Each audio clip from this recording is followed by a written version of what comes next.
நண்பர்களுக்கு வணக்கம்.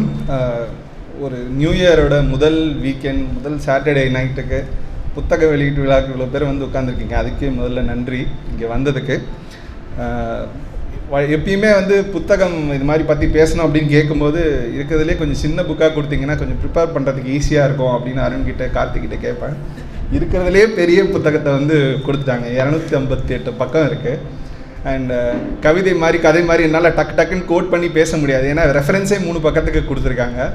அதனால் முடிஞ்ச அளவுக்கு சுருக்கமாக பேசுகிறதுக்கு முயற்சி பண்ணுறேன். நாராயணி சுப்பிரமணியன் அவர்கள் எழுதின கடலும் மனிதனும் 2வது பகுதி, இந்த புத்தகத்தை பற்றி தான் இன்றைக்கி பேச போகிறோம். முதல்ல இந்த புத்தகத்தில் இருக்க ஒரு 3 கட்டுரைகளை பற்றி மட்டும் சொல்லிவிட்டு அதுக்கப்புறம் ஒட்டுமொத்தமாக இந்த புத்தகத்தை ஏன் படிக்கணும் அப்படின்னு சொல்லிவிட்டு அதோட நான் முடிச்சுக்கிறேன். ஃபஸ்ட்டு இவங்களுடைய கட்டுரைகளை வந்து நிறையா நான் வாசகசாலை வலைத்தளத்துலேயும் முதலையும் படிச்சிருக்கேன். கடல்சார் உயிர்கள் பற்றியும் இல்லை சூழலியல் கட்டுரைகளுமே நிறைய எழுதியிருக்காங்க.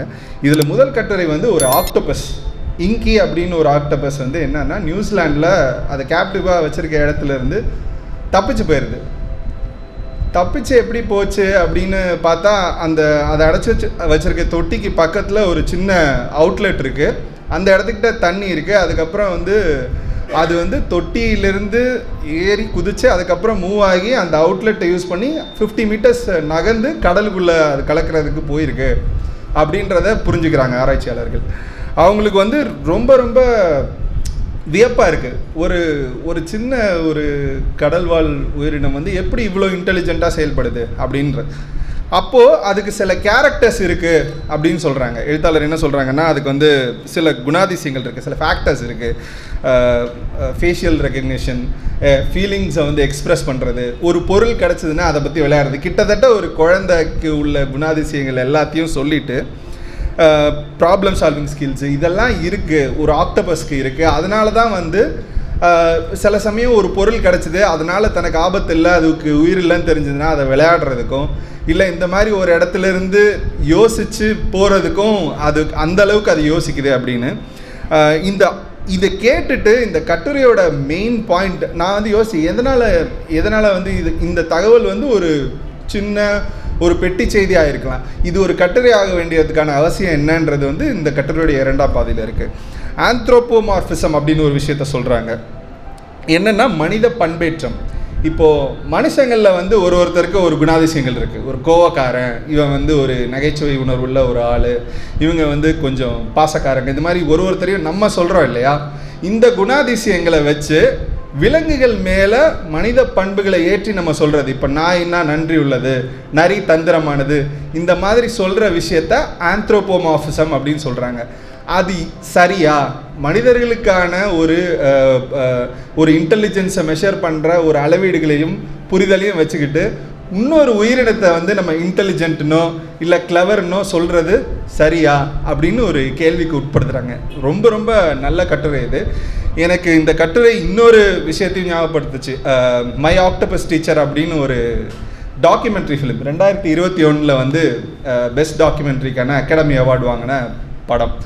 அந்த படம் ஃபுல்லாக என்னென்னா ஒரு டீப் சி டைவர் ஒருத்தர் வந்து ஒரு ஆக்டோபஸ் கூட ஒரு ஃப்ரெண்ட்ஷிப்பை பில்ட் பண்ணுவார். கிட்டத்தட்ட 1 வருஷம் அந்த டாக்குமெண்ட்ரி ஷூட் பண்ணியிருக்காங்க. அது ஒரு சின்ன ஆக்டோபஸாக இருக்கும். அது வளர வளர இவர் வந்து ஒரு ஃப்ரெண்டை போய் டெய்லியும் மீட் பண்ணி பழகி புரிஞ்சுக்கிற மாதிரி அவர் டெய்லியும் அதை போய் பார்ப்பார். கொஞ்சம் அது கம்ஃபர்டபுள் ஆனதுக்கப்புறம் இவர்கிட்ட வந்து விளையாட ஆரம்பித்து அப்புறம் இவரை வந்து தன்னுடைய இடங்களுக்கு கூட்டிகிட்டு போகும். அது எங்கெல்லாம் போகுதோ எல்லாம். அதுக்கப்புறம் அந்த ஆக்டோபஸ் வந்து ஒரு சுறா தாக்கி அதோட ஒரு டென்டக்கிள்ஸ் போய் அதுக்கப்புறம் ஒரு மாதிரி தத்துவார்த்தமாக அந்த டாக்குமெண்ட்ரி முடியும். கிட்டத்தட்ட அந்த ஒரு 1.5 மணி நேரம் டாக்குமெண்ட்ரி பார்த்தப்போ உங்களுக்கு ஒரு பெரிய ஃபிலசாபிக்கல் என்லைட்டனிங் கிடைச்ச மாதிரி இருக்கும். என்ன ஒரு சாதாரணமாக ஒரு ஆள் தண்ணிக்குள்ளே குதித்து டெய்லியும் போய் ஒரு ஆக்டோபஸ்ட்டை போய் பேசிட்டு வரான், இதில் போய் என்ன நமக்கு ஒரு ஃபுல்ஃபில்மெண்ட் கிடைக்கும்னு தோணலாம் கேட்குறதுக்கு. உங்களுக்கு வாய்ப்பு கிடச்சதுன்னா நிச்சயமாக அதை பாருங்கள். அதே உணர்வை இந்த கட்டுரை வந்து எனக்கு தந்தது எழுத்தில்.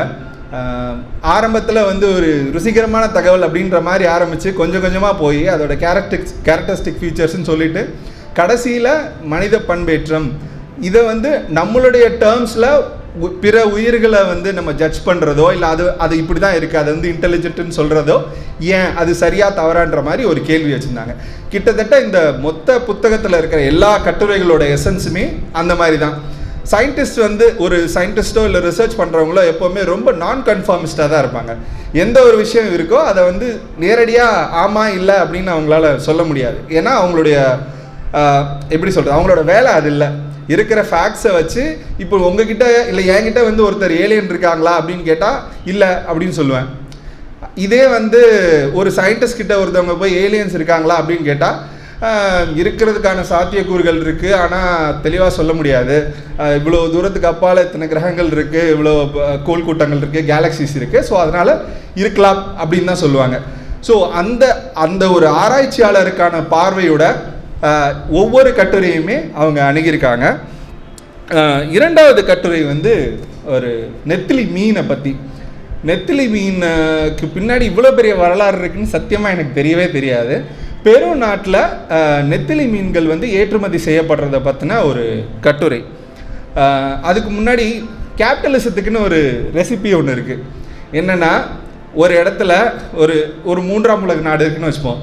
அந்த இடத்துல ஒரு வளம் வந்து அபண்டண்ட்டாக கிடைக்குது அப்படின்னா அதை முதல்ல அங்கே இருக்கவங்களுக்கு தேவையில்லாத விஷயம் அப்படின்னு உணர வச்சுருவாங்க, நமக்கு இது தேவையில்லை அப்படின்னு. அதுக்கப்புறம் அதுக்கான சந்தையை வேற ஒரு இடத்துல கிரியேட் பண்ணுவாங்க. அதுக்கப்புறம் அந்த இடத்துல இருக்க மக்களையே வச்சு அந்த வளத்தையே சுரண்டி அதுக்காக எங்கெல்லாம் சந்தைகள் உருவாக்கப்பட்டிருக்கோ அங்கே கொண்டு போய் அதை மார்க்கெட் பண்ணி வியாபாரம் பண்ணுவாங்க. ஆனால் நமக்கே அந்த ஊரில் இருக்கவங்களுக்கு அந்த வளத்தினால ஒரு பயனுமே இருக்காது.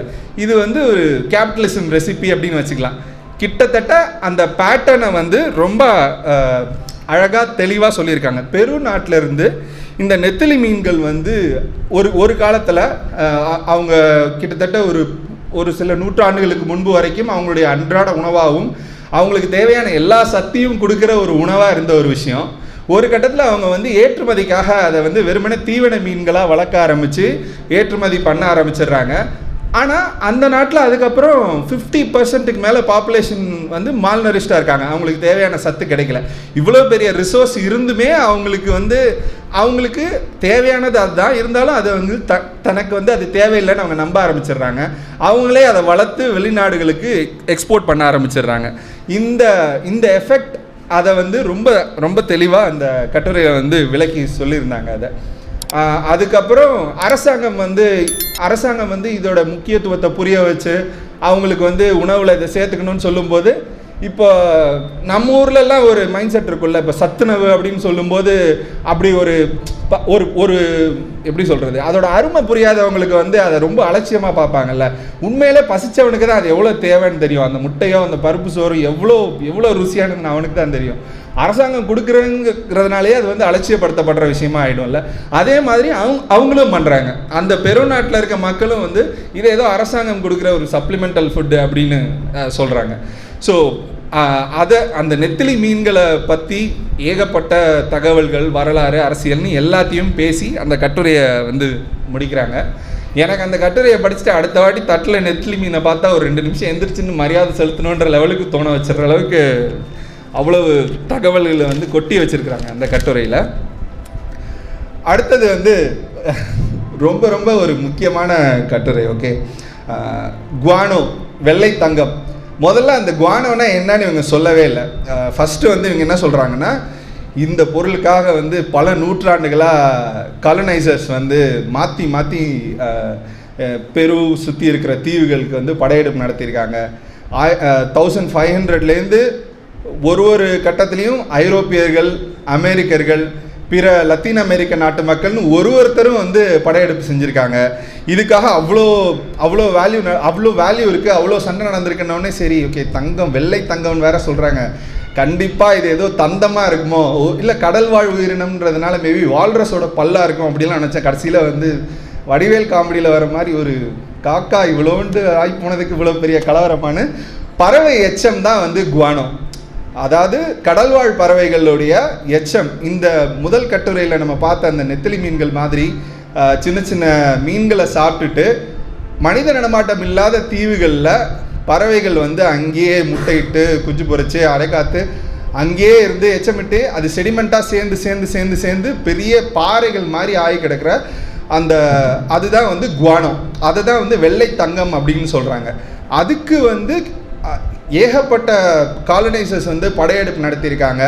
இந்த இந்த இந்த குவானோவை வந்து எடுத்து எக்ஸ்ட்ராக்ட் பண்ணி எக்ஸ்போர்ட் பண்ணுறதுக்காக பிற நாடுகள்லேருந்து சீனாவிலேருந்து அடிமைகளை கொண்டு வந்து அந்த தீவுகளில் ஒரு இன்ஹியூமன் சிச்சுவேஷன், இன்ஹியூமன் ஒர்க்கிங் கண்டிஷன்ஸ்னு சொல்லப்படுற ஒரு ஒர்க்கிங் கண்டிஷன்ஸில் வச்சு சாப்பாடு எதுவும் சரியாக கொடுக்காம அந்த தீவுகள்லேருந்து இந்த குவானோவை வெட்டி எடுத்து கப்பல்களை கொண்டு போயிட்டுருக்காங்க.